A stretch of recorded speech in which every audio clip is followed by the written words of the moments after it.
Всю предновогоднюю неделю в полях бушевала вьюга.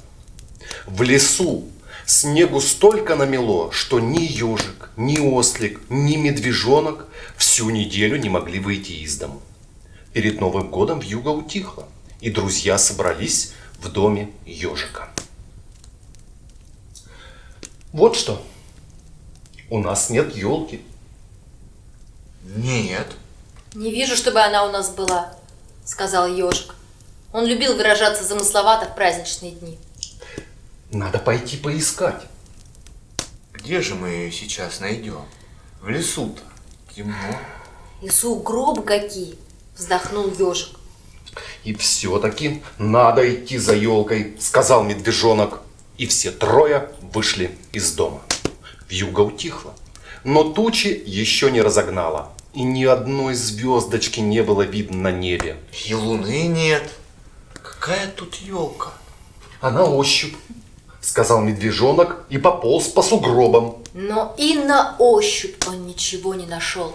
Попадались только большие елки, но они все равно бы не влезли в ежикин домик, а маленькие все с головой засыпалось снегом. Вернувшись к ежику, ослик с медвежонком загрустили. Ну и какой это Новый год? Это если бы какой-нибудь осенний праздник. Так елка может быть и не обязательно. А зимой без елки нельзя. Ежик тем временем вскипятил самовар и разливал чай по блюдечку. Медвежонку он поставил баночку с медом, а ослику тарелочку с лопушками. О елке ежик не думал, но его печалило, что вот уже полмесяца, как сломались его часы-ходики, а часовщик дятел обещался, да не прилетел. Как мы узнаем, когда будет 12 часов? Мы почувствуем. И как это мы почувствуем?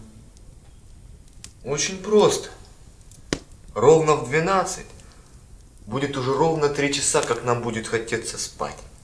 Правильно, сказал ежик. А о елке вы не беспокойтесь.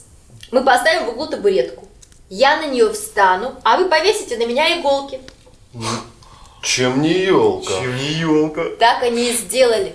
В уголок поставили табуретку, на табуретку встал ежик и распушил иголки. Игрушки под кроватью. Ослик с медвежонком достали игрушки и повесили на верхние лапы ежику по большому засушенному одуванчику. А на каждую иголку по маленькой еловой шишечке. Не забудьте лампочки. И на грудь ему повесили 3 гриба-лисички. И они весело засветились. Такие они были рыжие. Как маленькие елочные шишечки. Ну, ты не устала, елка? Спросил медвежонок, усаживаясь и отхлебывая из блюдечка чай. Ежик стоял на табуретке, как настоящая елка, и улыбался. Нет. А сколько сейчас времени? Ослик дремал. Значит, без 5:12. Как только он полностью уснет, будет Новый год. Тогда налей мне и себе клюквенного сока. А вы будете клюквенный сок? Шишечки. Ослик почти спал. Тогда теперь должны бить часы. Ежик аккуратно, чтобы не испортить засушенный одуванчик, взял в правую лапку чашечку с клюквенным соком, а нижний, притоптывая, стал вбивать часы.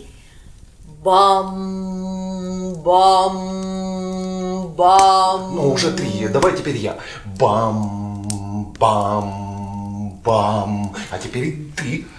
Бам, бам, бам. Ослик 3 раза стукнул о пол копытцем, но ничего не сказал. Теперь снова я. И все, затаив дыхание, вслушались в последний бам, бам, бам. Ура! С Новым годом! С Новым годом! Ослик совсем уснул. Скоро заснул и медвежонок. Только ежик стоял в уголке на табуретке и не знал, что ему делать. И он стал петь песни и пел их до самого утра, чтобы не уснуть и не сломать игрушки. Бывает так, что иногда приходит в жизнь твою беда, все сыплется, ломается и бьется. Посуда падает из рук, и навсегда уходит друг. И кажется, что счастье не вернется. Но слез не лей, но слез не лей, на свете есть волшебный клей. И в Новый год срастется все и заживет. Но слез не лей, но слез не лей, на свете есть волшебный клей. И в Новый год срастется все и заживет.